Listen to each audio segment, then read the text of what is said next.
Mas Alvin, ini kabar terbaru kan dari Bang Hotman nih katanya.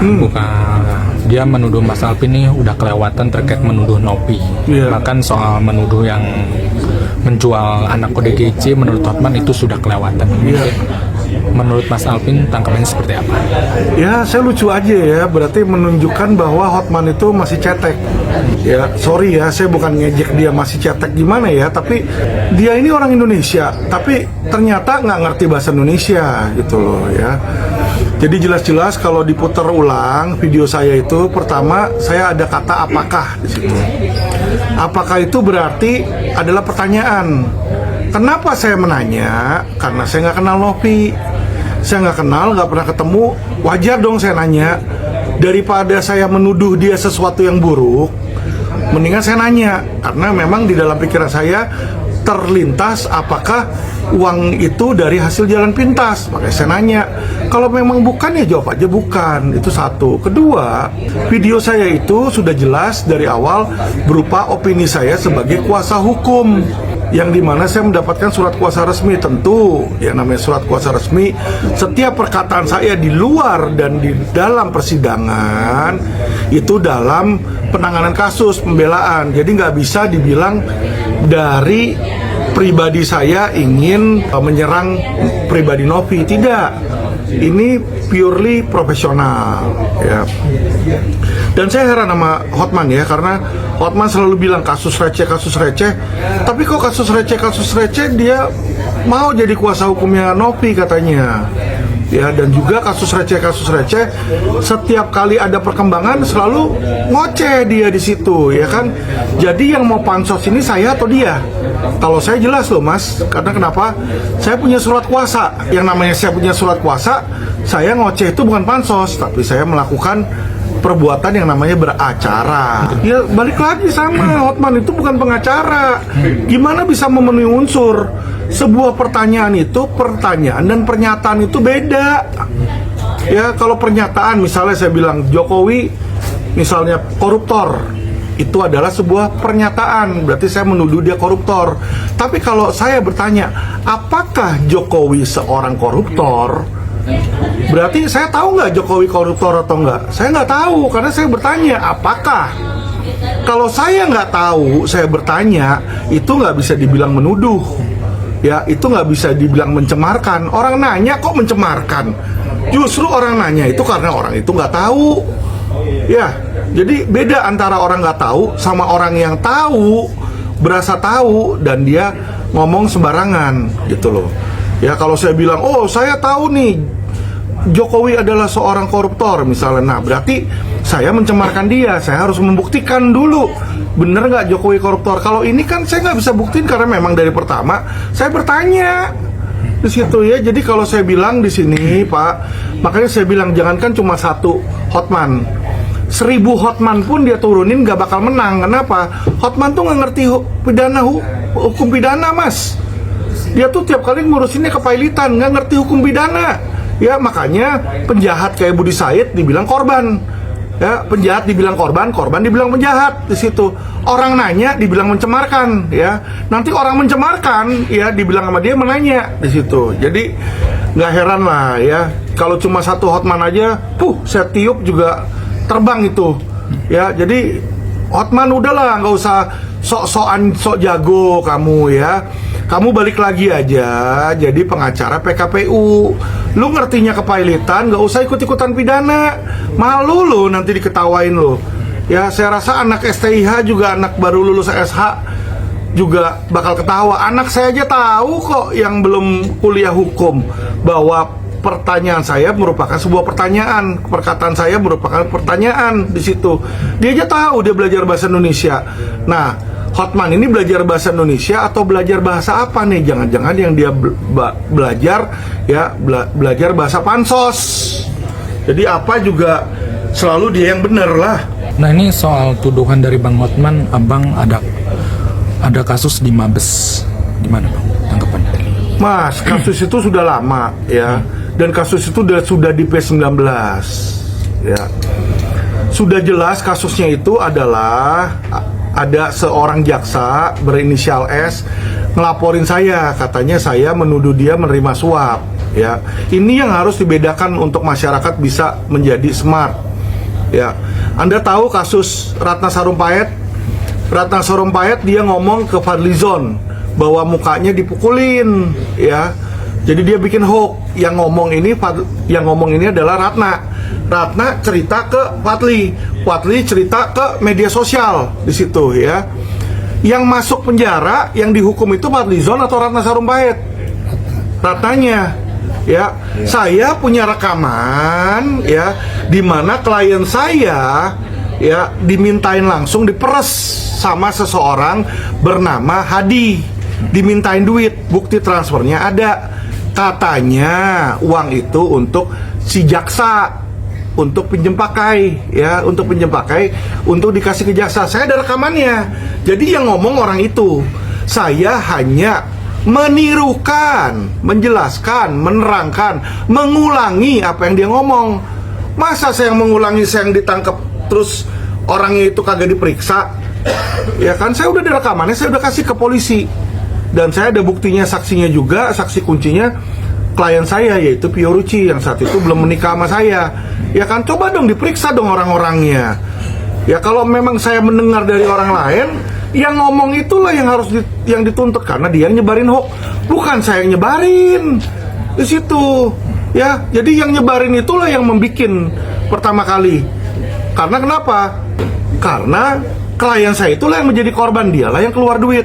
Normal saya sebagai pembelaan saya bertanya, dan saya juga menyurati kejaksaan, menanyakan kepada kejaksaan bener nggak dia ngambil uang suap itu, ya toh. Karena kenapa? Karena saya menanyakan, karena tidak pernah ada jawaban dari kejaksaan. Jadi harus dibedakan antara bentuk pembelaan dengan tuduhan pencemaran. Ya, ini kelihatan banget bahwa netizen tidak mengerti. Ya, kejaksaan pun udah ngerti. Kejaksaan sudah mengirimkan P19, Mas. Judul P19-nya tidak memenuhi unsur. Ngerti ya? Jadi kalau yang namanya tidak memenuhi unsur, terus Hotman mau teriak-teriak langsung jadi memenuhi unsur gitu. Emang Hotman apa? Dewa apa? Ya, dewa apa yang perutnya bodong begitu? Kagak ada di situ. Bukan dewa itu dia, ya. Wedus mungkin, kalau dewa enggak lah, saya nggak yakin itu, ya. Dia mengatakan kalau abang pernah dipenjara karena kasus KTP palsu, dan bahkan mengenai 9 naga itu katanya semua pengacaranya dari Bang Hotman. Gimana bang tanggapan? Itu sudah pasti nggak benar. Kenapa? Kalau dia bilang mengenai KTP palsu, ya, yang bikin KTP palsu itu berdasarkan fakta persidangan sudah jelas. Yang bikin adalah si Melisa di situ, ya. Dia yang bikin. Saya dibilang ikut serta mendapatkan uang dari hasil klaim. Yang namanya saya lawyer, saya belain orang, kita nggak pernah ngecek KTP-nya palsu apa enggak. Ya, saya ada 200 klien tiap bulan datang kasih kuasa. Emangnya satu persatu saya harus ke Disduk Capil masing-masing tanya ini KTP-nya asli atau palsu? Ya tidak. Di situ. Ya, terus kalau saya mendapatkan uang dari hasil klaim, dari hasil kinerja saya mensomasi perusahaan asuransi di situ, ya kan? Ya itu memang berdasarkan undang-undang diperbolehkan. Jadi ini Hotman orang yang nggak ngerti hukum, ya. Dia ini tergerak oleh, ya, dugaan saya adalah tergerak oleh keirian, kedengkian dia kepada kesuksesan. Bagaimana junior dia dalam 4 tahun ya bisa melewati dia dalam hal kepawaian, dalam hal ketenaran saya. Orang-orang lebih kenal Alvin Lim dibanding Hotman sekarang. Karena kalau abang lihat di Google, ya, setiap hari itu ada berita Alvin Lim. Ya, nggak ada berita Hotman di situ. Jadi dia mungkin iri di situlah, ya. Jadi saya maklum lah kalau memang dia mau pansos, nanti dia bisa lah bicara ke saya. Terus mengenai dia lawyer dari semua 9 naga, nggak mungkin. Kenapa saya bilang nggak mungkin? Ini ada salah satu contoh, ya, buronan Interpol yang baru ditangkap. Dia juga salah satu 9 naga. Ngasih kuasanya ke saya tuh, bukan ke Hotman. Ya, jadi Hotman bilang dia kuasa dari semua 9 naga, kagak. Saya tahu kepala 9 naga, contohnya Pak Agwan, ya kan, itu kepalanya, lawyernya bukan dia, tapi lawyernya Muanas Alaidit di situ, ya. Jadi nggak usah ngaku-ngaku lah seolah-olah dia lawyer dari 9 naga. Kalau lawyer 9 cacing ya saya percaya. Nggak selalu seperti itu, ya. Jadi kalau kita lihat kayak polisi, aparat penegak hukum itu mempunyai netralitas Pak dan imunitas ya. Contohnya ya, Bapak polisi itu hampir setiap hari di kantor polisi selalu melakukan press release. Orang yang press release itu belum terbukti bersalah, masih presumption of innocent. Jadi walaupun dia sudah ditangkap sama polisi, di press release itu belum terbukti bersalah karena belum disidangkan, ya kan? Tapi polisi udah bilang si A ini mencuri kendaraan bermotor. Boleh nggak dia ngomong? Boleh. Karena kenapa? Tugas dia sedang memproses hal yang sama. Tugas saya sedang memproses ya perlawanan hukum antara Agus dengan Novi. Jadi otomatis kalau saya mencurigai atau menuduh Novi hal-hal yang menurut saya negatif, itu adalah normal.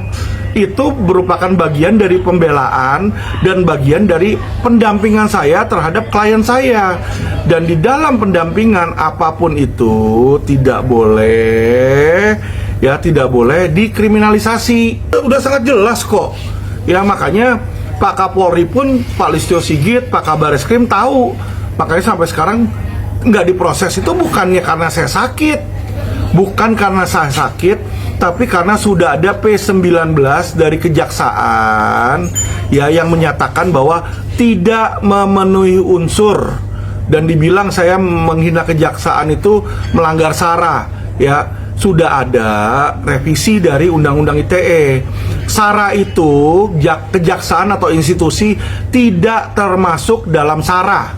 Institusi bukan SARA. Jadi Hotman Paris, sekolah lagi lah Anda, sekolah hukum. Malu lu ngomong-ngomong sembarangan kayak begitu yang nggak ngerti hukum ya. Oke Hotman, sekolah lagi Hotman ya. Disebut pengacara asal ngomong doang dan cari kasus viral di media-media, itu gimana tanggapannya? Pertama, kalau dibilang asal ngomong doang, kagak asal ngomong. Semua ngomongan saya berdasarkan dasar hukum, Mas. Seperti yang saya bilang tadi, ya kan? SARA, contoh. SARA itu sudah direvisi. Ya, jadi institusi itu kalau Anda lihat di penjelasannya dan SKB 3 Menteri, bukanlah SARA. Jadi saya nggak asal ngomong. Saya ngomong berdasarkan hukum. Kedua, kalau dibilang saya mencari kasus-kasus yang pansos, salah. Untuk meluruskan, saya diminta oleh Bang Farhad untuk ikut. Bukan saya yang meminta Agus. Ya, beda loh. Kalau saya yang datang bilang, masukin saya dong jadi kuasa hukum, ini kagak. Ini Bang Farhad yang merupakan senior saya, dia bilang, Pak Alvin, bagaimana kalau Bapak ikut bantu saya di dalam kasus ini? Ya, jadi saya diajak, Mas. Bukan sayanya yang mau. Ya, jadi itu loh, harap digarisbawahi ya. Saya nggak pernah minta-minta kasus kita di LQ banyak kok. Beda sama Hotman yang selalu mau pansos. Setiap kali ada apa yang viral, dia pasti ikut campur, ikut bicara ya kan. Kemarin yang tangan buntung juga dia ikut bicara. Apa juga dia ikut bicara ya kan di situ. Dia udah lebih baik udah bukan jadi lawyer tapi jadi tukang gosip aja, tukang nyinyir. Karena setiap kali ada apa-apa dia gosipin, terutama tentang saya. Dia nyinyir tuh di IG-nya dia, kontennya saya semua. Padahal dia siapa? Apakah dia kuasa hukum saya? Bukan. Apakah kuasa hukum dari kejaksaan untuk serang saya? Juga bukan. Ya kan, terus apa gunanya lu nyinyirin orang kan? Berarti kan bukan lawyer dia. Kasus-kasusnya dia selalu kasus itu. Paling besar tentu dipegang LQ Law Firm lah, Bas. Yaitu adalah kasus Indosuria 100,6 triliun. Coba kasus dia paling gede berapa triliun? Ya kan, ini 106 triliun. Abang tahu Indosuria, dan itu jaksa yang ngomong 106 triliun. Anda lihat Indosuria. Laporan polisi siapa yang nangkap Indosuria? Hotman? Bukan. Laporan polisi Alvin Lim dari LQ Indonesia Law Firm. Pelapornya adalah Alvin Lim. Ya, jadi kalau dia bilang kasus dia lebih bermutu, nggak mungkin. Kasus saya paling gede Indosuria 106 triliun, itu baru satu perusahaan. Ya. Fahrenheit berapa triliun ya, Net 89 berapa belas triliun, Kresna 17 triliun. Itu kalau di total, Mas. Kasus saya yang investasi bodong aja ada 2000 triliun ya. Dan saya yakin seumur hidupnya Hotman juga dia nggak pernah nanganin kasus 2000 triliun ya. Berani taruhan. Nah, dia tidak akan menutup kemungkinan untuk menjadi kuasa hukum Nopi nantinya, gimana Bang? Oh silakan, saya sudah bilang jangankan 1 Hotman, 1000 Hotman lu kumpulin dari Sabang sampai Merauke, ya, Hotman Paris, Hotman London, Hotman Prancis, ya, Hotman Lenteng Agung, lu kumpulin semua tuh Hotman di situ ya, 1000 Hotman sekaligus nggak akan menang, karena kenapa? Lu kagak ngerti hukum pidana. Aduh, ya, lu boleh jadi dokter, tapi kalau orang sakit jantung terus lu dokternya dokter kelamin, apa urusannya? Apa keberani orang dokter jantung dibedah jantungnya sama dokter kelamin, ya? Jadi hal yang sama, Hotman itu pengacara pilot, ya. Kalau orang bangkrut atau mau dibangkrutin ke dia dah di situ, ya. Dia memang tukang bikin bangkrut perusahaan itu, ya. Nah, tapi kalau pidana ke Alvin Lim, karena pidana selama ini Alvin Lim yang paling jago, semua orang juga tahu itu, ya. Judi online aja 4 orang saya bebasin tanpa duit kok. Udah jelas di situ, ya. Ilmu saya dalam bidang pidana itu tidak diragukan lagi, dan hanya LQ Indonesia Law Firm yang selama ini mendapatkan ganti rugi dari investasi bodong. Coba dia nanganin dulu, misalnya apa investasi bodong yang zaman dulu, hah? Kayak Cipaganti, ada yang dapat nggak duitnya yang dia urus? Kagak ada, ya. Cuma Alvin Lim doang tuh, Fahrenheit dapat, nanti DNA sebentar lagi udah mau dibayar, ya. Indosuria udah dapat 2,7 triliun barang sitaan. Satu yang berprestasi dalam bidang pidana hanya Alvin Lim dari LQ Indonesia Law Firm, ya. Hotman Paris tidak pernah dan tidak bisa menang dalam hal pidana. Sudah jelas itu, dia nanganin Teddy Minasa. Lepas nggak? Kagak lepas. Seumur hidup bos di situ, ya. Jadi kalau lu kasih pidana ke Hotman, udah pasti kalah punya. Lu lihat nanti, ya. Mark my word nih, lu perhatikan kata-kata gua nih. Nanti Budi Said lepas nggak? Budi Said kan dia bilang korban kan. Kita lihat menang nggak Hotman nanti, ya. Kita lihat aja. Nah, kalau lu menang, lu boleh bilang kasus lu berkualitas dan lu berkualitas. Kalau kalah, lu masuk aja liang kubur lah, percuma.